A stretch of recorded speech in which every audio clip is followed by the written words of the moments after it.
Last session, you had a close call. A sudden hurricane-force wind slammed into the lot of you mid-flight, out of nowhere. Razor sharp, near sentient, like it chose that moment. And the weirdest part? It messed with your spells.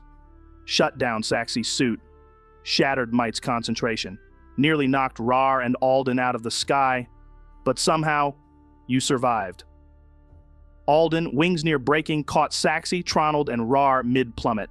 Celestia dove like a bolt of light and snatched Mite from the wind's jaws, but not before he got wrecked. Unconscious, now you're on the ground. Ice crunches underfoot. The air is dead still, like the storm never happened. But that shape in the sky, that wisp of wind with a mind of its own, still out there. You're somewhere near where you think the Eterian's buried. So, what do you want to do? What the hell was that? That wasn't wind. It cut out my thrusters, like it knew where the wires were. I was flying fine, and then, bam, full shutdown. My first theory, it was nullifying weaker magic, so only the more powerful stuff could hold.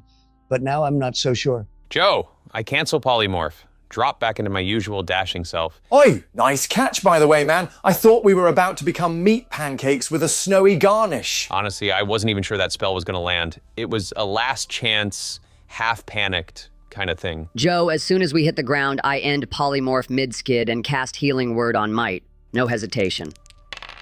That's 7 points of healing. Nice. Celestia, your eagle form, crashes down in a cloud of white. Talons carving deep into the ice, wings dragging against the wind's memory. You drop the spell mid-glide, boots hit the frost, and your voice hums.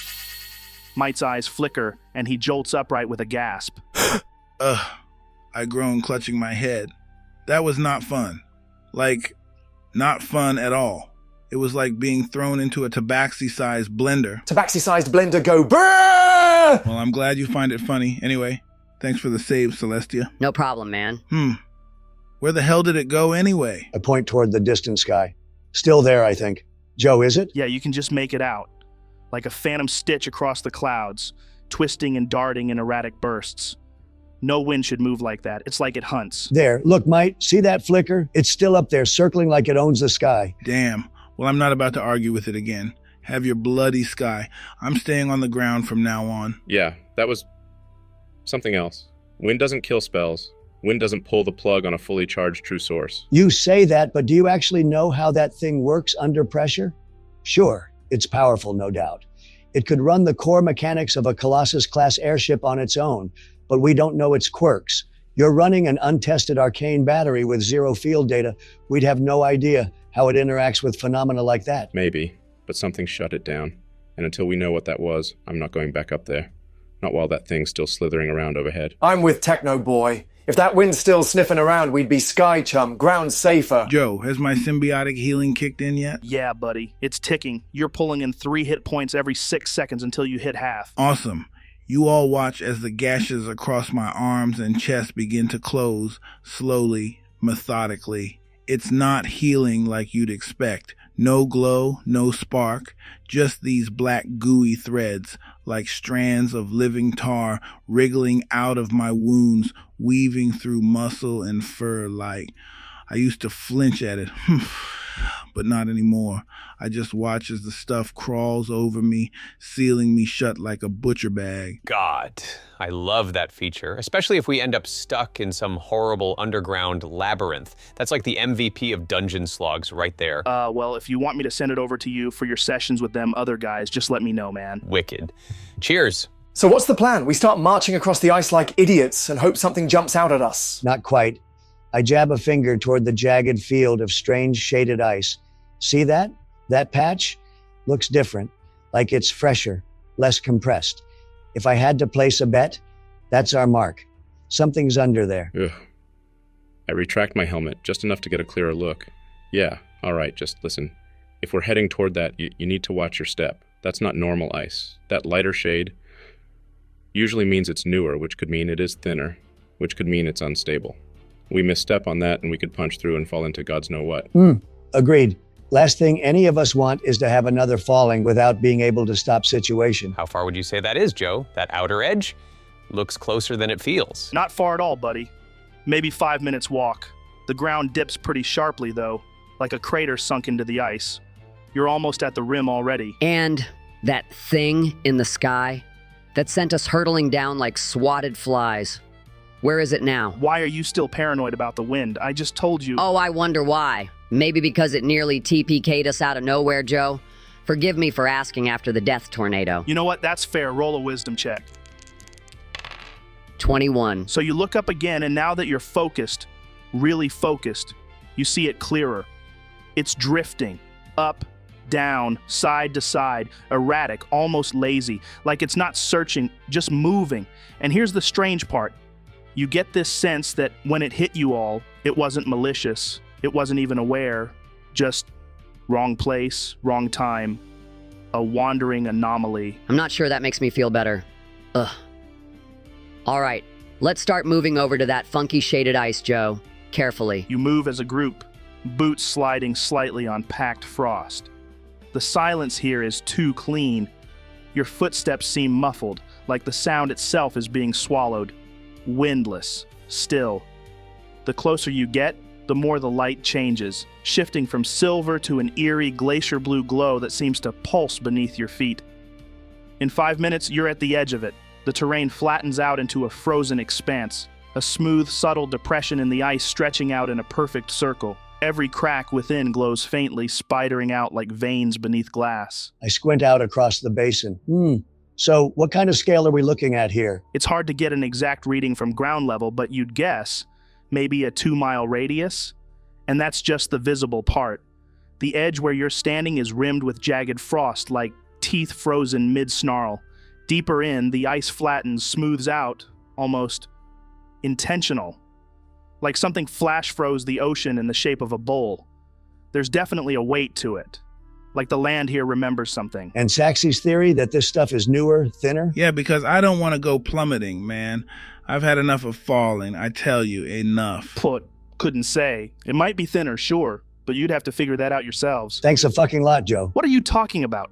That's the whole point of the game, for you to figure this shit out. It wouldn't be fun if I just handed you the answers. Hush, Joe. We're trying to focus. I drop to one knee at the edge of the basin and start running a hand over the surface, pulling a few tools from my belt. Okay, we're not just guessing here. There are ways to test this. First, we look for stress fracturing. Spiderweb cracks indicate tension lines from pressure, which means something's under strain. If it's too clean, that's worse. It means it hasn't been under pressure yet, which makes it unpredictable. Then there's the frost density. I could just pull out a nail and jab it into the surface, see how far it sinks. If it goes more than half an inch with minimal resistance, yeah, we're not walking on it. Or I could flick a coin across the surface and listen. The pitch of the sound changes if there's hollow space beneath, sharper, more echoey. Solid ice gives a duller ring. Oh, and a test for the casters amongst us. You throw a fireball out there, see what happens. Boring! Joe, I walk right out onto the ice and start jumping up and down. Fuck's sake, you absolute dipshit. Okay, right. So Raarh, ignoring every single ounce of Saxi's meticulous caution and theory crafting, you just prance right out onto the glowing ice like it's your personal dance floor. One jump, boom! Your boot hits the surface with enough force to make the whole group wince. A second jump, boom! The sound ripples out across the basin like a low drum, vanishing into the frozen silence. Boom! Boom! Your whole damn body weight is hammering down. You pause, and there's nothing. No cracks, no fractures, no strain lines spidering out from beneath your feet. If anything, it feels solid, too solid. Like it's not just ice. You get the sense it's denser than that. Packed, pressurized. You know, I'd have loved more than anything if your fat ass fell straight through. No, you wouldn't, because you'd have had to come find me. And let's be honest, this group wouldn't function without me. I'm the glue, baby. Violent, volatile glue. Not sure about function, but there'd definitely be a lot less bloodshed. Exactly, and I know you'd miss that. You're right, I would miss that. We done with the group therapy, or are we gonna start walking? Where to? The fucking thing's a 2-mile radius, at least. What exactly are we hoping to find, Celestia?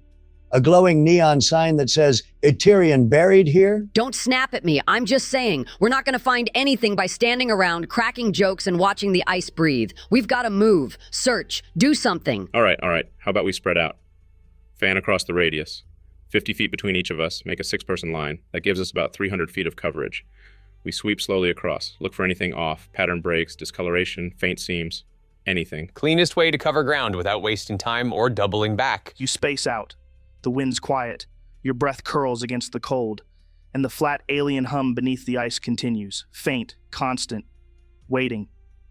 You begin to walk. You spread out and march, shoulders hunched against the cold, boots crunching over the slick sheen of unbroken frost. You sweep wide, 6 souls cutting a line across the icy wasteland. 15 minutes pass, then 30, then an hour.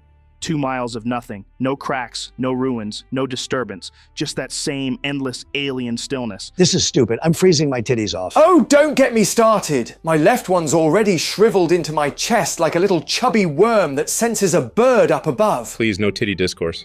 For the love of all things, can we keep one walk free of your frostbitten chubby worms? Right. Fuck it. I'm done playing guessing games. Joe, I set up the circle again, same as before. I draw the pentagram in the ice with blood from my fingertip kneeling in the center. The incense crackles. Infernal smoke coils upward like whispers rising from hell's throat. You know, we really are going to have to stop relying on him at some point. Not that he isn't a great source of info, but what if this whole thing's a long con? Like spiritual grooming, honestly? He could just be buttering us up for the final sacrifice. I 100% believe that it is. Give me a wisdom check, Celestia. 17. All right, so you succeed. What's your question? If we continue searching the area like this, will we find what we're looking for in the next few hours? A few moments pass, then a few more, then a few more. You don't get any response. Come again? What do you mean I don't get any response? I succeeded the check. You said as much. You did. The circle ignited, the connection sparked, you felt it. That tug at the edge of your mind, the pull across planes, the spell worked. But no voice comes, no whisper, no cryptic poetry, no sarcasm, no veiled threats, nothing. You're certain it reached him, he just didn't answer. Vazuriel isn't on the other end of the phone. That's not ominous at all. Maybe he's taken a fat dump. Talk about a burning ring of fire. Or he knows we're close, and he's letting us figure it out ourselves. How very kind. Or maybe he's done helping us. No to all of them things. Well, aside from Raarh's, because how the hell would I know if he is or not? Anyway, this was different. It wasn't denial, it wasn't resistance. It felt like he just wasn't there. Kind of like how Sine wasn't there anymore? Fucking ouch, dude. But now that you mention it, it's not completely dissimilar. Poor Celestia. Nobody wants to be her deity. I'm joking. All right, Joe. I guess we just begin walking the other way then. We've combed one arc of this damn ice plate and come up with nothing. Let's backtrack and sweep another section. Guess this is all we can really do until we come across something. So you all turn, boots crunching in fresh frost, and begin retracing your steps across the wide glacial basin. The cold clings around you, harsher, much harsher. So, this is the thing, guys. I'm not just saying this for flair, but you are genuinely running the risk of overexposure out here.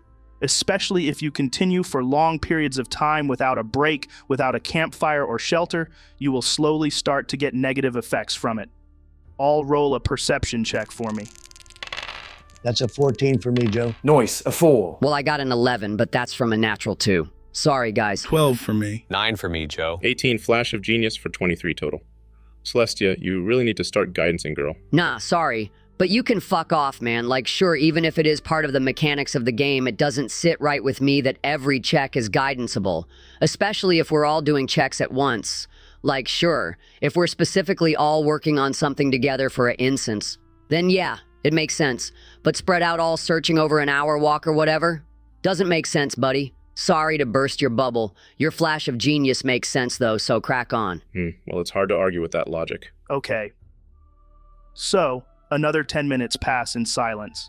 And then, Saxi, you feel off. Does Saxi ever actually feel on? One of these days, I'm going to get sick of you and break your spirit completely. You know that, right? Oh, I look forward to it. As I was saying, it feels like a pulse beneath your boots. Then it shifts into your chest, almost as if you were having heart palpitations. Not strong, not dangerously, just wrong. I stare down, Joe. What do I see? Okay. So you look down, and you see it. A shimmer where there shouldn't be one, and muted dull light where there should be shimmers. A faint distortion in the way the surface catches light. A perfect circle, maybe 5 feet wide. No snow, no frost. Just flat, pristine ice, with a strange depth to it. What do you do? I stop, like, immediately and crouch down over it. Guys, we've got something. And I don't mean a maybe, I mean something real. I mean, you're anywhere from 50 feet away from me to 250 feet right now. So I shout back to you, what do you mean something? Be specific. Is it a trap, a portal, the Aterian? I don't know. I press a palm to the ice, just hovering close, not touching yet. It's a 5-foot circle, perfectly smooth. Looks like the surface is eating light instead of bouncing it. That's not natural. And there's no frost. None. Even with this wind chill. So, what, it's a fancy puddle? No, it's pressure. Not in my feet, in my chest, like standing over an electrical generator. I don't know how to describe it, man. It very well could be the Aterian. I mean, it's meant to radiate through frost and stone, right? Maybe this is where it starts and... Joe, I kneel next to Saxi and cast Detect Magic. Let's confirm the arcane nature before we stick our heads into anything. All right. So, Celestia, you draw out the sigil, speak the quiet word, your vision shifts, and the circle beneath you blazes nothing. Not magic, not void, just a deliberate absence. But what is magical are 3 tiny glyphs, half buried around the outer ring, roughly equidistant, around 3 feet beneath the ice. One glows faint blue, abjuration. Another pulses with a sickly violet, necromancy. And the last, a flicker of golden white. Divination, maybe? You're not certain. The spell's not certain, which is strange, because this spell has always been certain before when it comes to schools of magic. So, those 3 runes, guys, they're abjuration, necromancy, and maybe divination. But I'm not sure about the last one. Joe, I step forward and cast Detect Magic as well. No offense, Celestia, but I want to double check something. None taken? Okay. As your spell washes over the site, Tronald, the same readings flood your senses. Same runes, same faint hum. But you recognize something she didn't. That golden white glow. It isn't divination, it's vitamancy. And you know it? Not in theory, not in guesswork, in your bones. I lower my hand, staring down at it. Well, that's vitamancy. No question. It's here, frozen in the damn ice. I laugh to myself, Joe, but there's no humor in it. What's funny? You know, I always thought I created it, that it came from me. But this kind of throws that theory into a pit and sets it on fire. Fantastic. Wait, what? You're saying that magic school you've been lording over us with all this time might not even be yours? That's what I'm saying, yeah. Okay, hang on. Let's not jump to conclusions. I mean, there's a couple possibilities, right? One, this whole site's recent, and you, or some previous version of you, came here and laid this down. 2, this place is ancient, and you're ancient, maybe older than even you realize. Some ancient version of yourself was laying these down like breadcrumbs. I mean, your status, your power, it's not a wild leap. You mean in my previous life as Lord Tanavir? Yeah. Go on.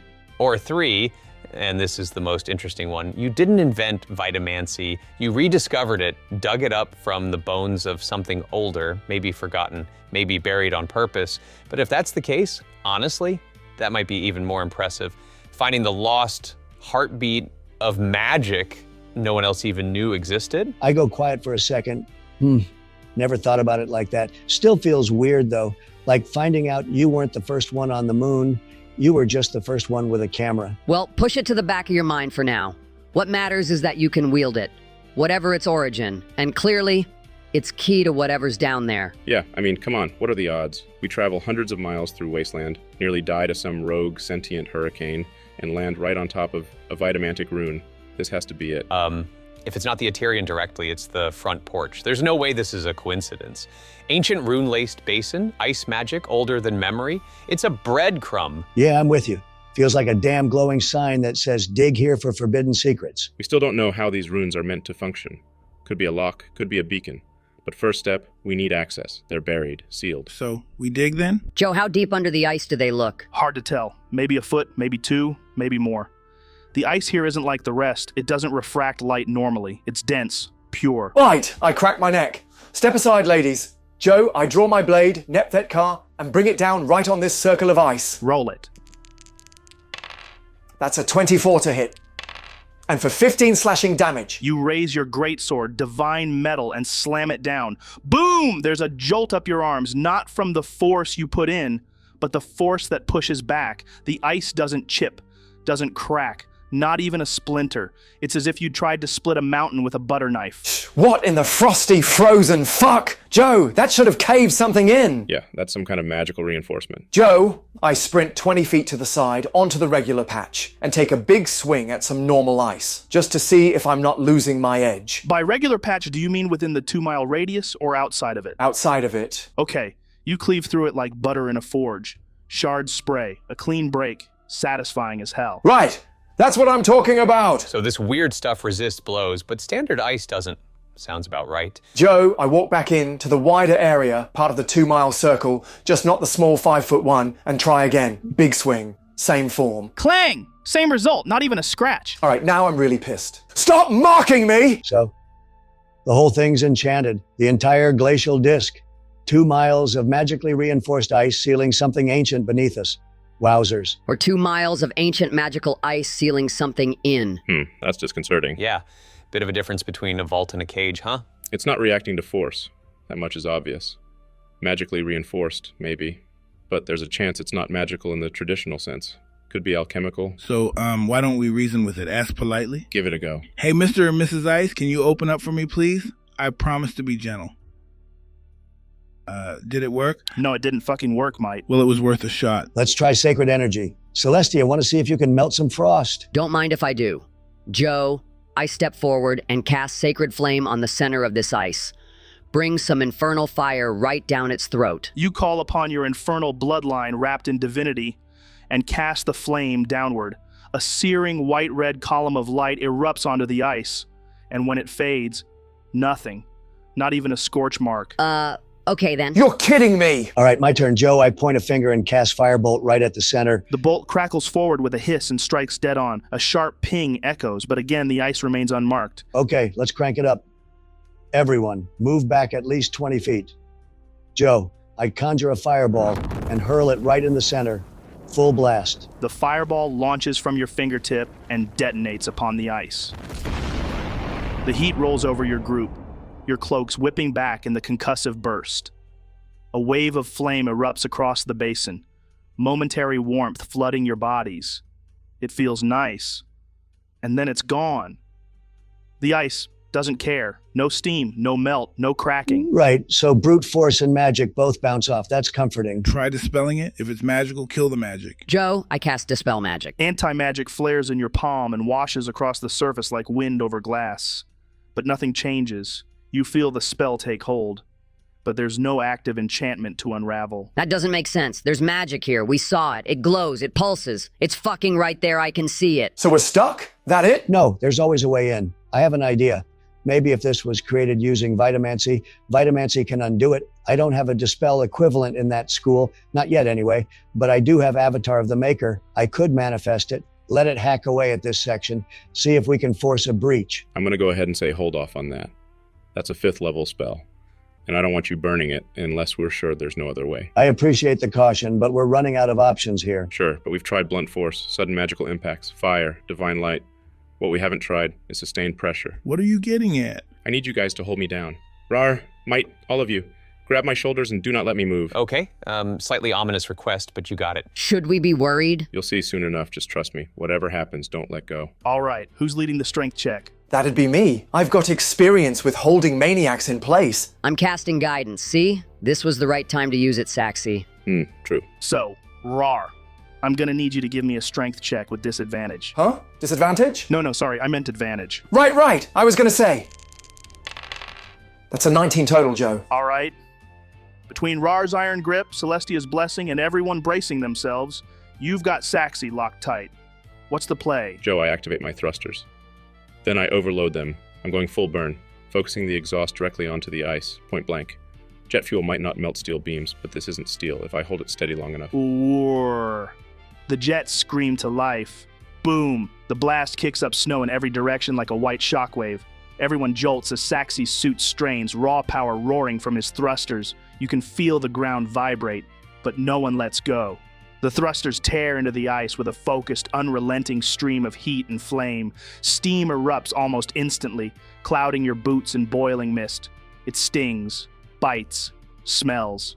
And then it starts to work. A thin vein of melted water hisses around the epicenter. The ice begins to sweat, then bubble, then evaporate. No fucking way. Holy shit, it's working. It's cutting through, Saxy. Oh, really? Frickin' awesome. Don't stop now, Jet Boy. Yeah, Joe, as soon as Celestia has given me that confirmation that it's working, I just carry on until they tell me we're through, or until I feel like something's gonna give. It takes 5 full minutes of pure, unrelenting hellfire. The thrusters are screaming, their overclocked engine whine, pitching higher and higher like they're trying to break through the sound barrier. Snow vaporizes instantly, boiling up in scalding clouds. The heat isn't just searing, it's desperate, angry, furious, fighting a battle of attrition against something that refuses to give. Because this ice, it isn't ice. It's closer to diamond, glacial, ancient, pressure forged across millennia under magical compression. Every inch that begins to melt tries to reform, slithering inward like it's regenerating.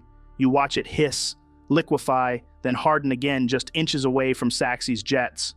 It's alive in a way, reactive, resisting, but the fire is stronger, the focus is stronger, you are stronger, and finally, crack, a tremble, a shift. A pocket forms, then a narrow shaft, then, like a gasp of breath after drowning, a full 5-foot wide cavity opens beneath the melting crust. The ice still glows faintly from the lingering heat, etched with spiral stress fractures that shimmer like lightning frozen mid-bolt. Steam clings to the opening, and there, about 5 feet down, you see them, the 3 runes. And right next to them, a figure, pressed up against the underside of the ice, is a skeleton wrapped in the tatters of what once might have been ceremonial robes. The bones are contorted, jaw wrenched open in a silent scream, one hand outstretched toward the runes as if they were reaching, pleading, to activate them in their final moments. Except the fingertips are fused into the ice, melded there as if they never made it in time. Whoa, how old's this poor bastard, Joe? Can we tell? Male? Female? Make a medicine check for me. That's a 13. All right, you rack your brain. Think back to your early studies, the basic anatomy, skeletal variance between sexes, the pelvis, jawline, cranial shape. It's not definitive, but you'd bet decent coin he was a man. Late adulthood. Bone density looks like it's seen a few winters, maybe mid-30s, but nothing ancient. Cool. Hey, he was a dude, guys. That's horrific. Imagine being trapped like that. Buried alive in ice you can't melt, reaching out in your final seconds, watching the hope just sit there, untouched. But why those runes? Why reach for them? That's not the motion of a man shielding himself. That's someone trying to activate something. My first thought, maybe they're a way out. Maybe that was his final play. But it raises the question, out from what? And why couldn't he activate them in time? If we want answers, Tronald, what do you think? I mean, yeah, we could get into it, dig into the last moments. The spell will show us whatever he saw before he died, but the question is how deep we want to go. Level 2, we get his final minute. Level 3, 10 minutes. 4, an hour. 5, 8 hours. My worry is this. What if those last 8 hours were just dying, cold and slow? And correct me if I'm wrong, but the spell doesn't exactly fast forward, right? Exactly. There's no skipping through. You don't watch it, you live it. That's the deal. And look, it's hard to explain. It's not fake pain, not filtered, not dulled. Every time I cast this thing, I die. Not just witness it, feel it, their hope, their fear, their bones screaming for warmth, the breath catching in their throat and never coming back, the last heartbeat. I've burned, I've drowned, I've choked on my own blood and held my child in my arms as we both bled out. And each time I come back, but a piece of me doesn't. That's brutal, man. I never really thought about it like that. That it's not just information. You're putting yourself on the altar with them. Yeah, it's rough, man. So how bad do we want to know? Bad enough, but not at the cost of you suffering. What if we start small? Last 10 minutes, enough to give us a taste, maybe a hint, without forcing you to suffer the whole slow fade. Yeah, if it's just a guy slowly dying in the dark, we'll know soon enough. But if he saw something, heard something, those 10 minutes might be all we need. All right, level 3 it is then. Joe, let's see what this man saw before the frost took him. I rest my hand on his bones and cast retrospective gaze at level 3. You shimmy down into the hollow, boots skidding on slick, heat-glazed ice. Lower yourself carefully beside the skeleton. The runes glint all around you like buried stars, but you don't touch them. Not yet. You ease into the space, settle against the frozen wall. It's quiet down here, and then you reach out, fingers graze ancient bone, the spell begins to take hold. And that's where we're going to wrap up for tonight. See you later, guys. Oh, come on, Joe. I just sat down in this damn ice chamber.